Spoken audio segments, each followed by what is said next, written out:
Okay. I love you.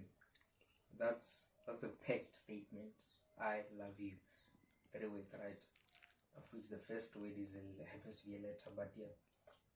When you say I love you, we have the statement on its own has three, or can be divided into three questions, which is I and then love and then you. You question each word there. But now let's focus just on the I part. When you say I, what are you talking about? Because it's not an easy thing to get to know yourself, and I'll tell you why. Because as people, we watch a lot of programs. There's a lot of people around us. Like we're surrounded by influence, right? So a lot of times when we say I, we end up picking an identity that we liken that I to the identity that has been so much influenced by everything around us that we think that is our true identity. So when you say I, you already think of the person who you say, I love watching series, I love cheeseburgers, I love playing soccer, I love all those things. But now, have you ever sat down with just you, your thoughts, and silence, and questioned yourself, the genesis of all your desires, the genesis of all your behaviors, everything about you? Because when you're questioning this I, you're trying to figure out who and what this I is. And if you do not know who this I is, you get married and get divorced.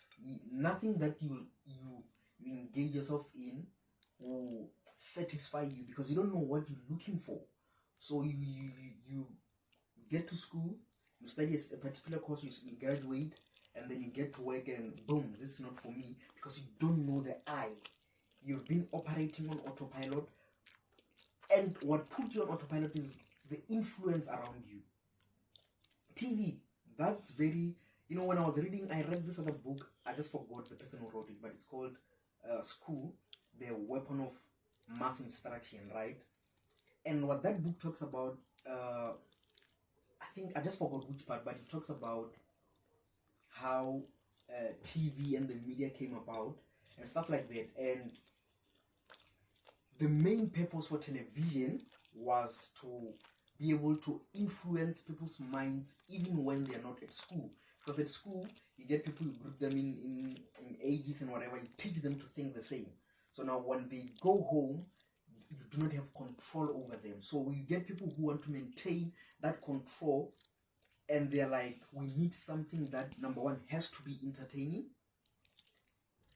so that these people can get hooked on. And then once they are hooked on, we control what plays there, we control the script that plays there.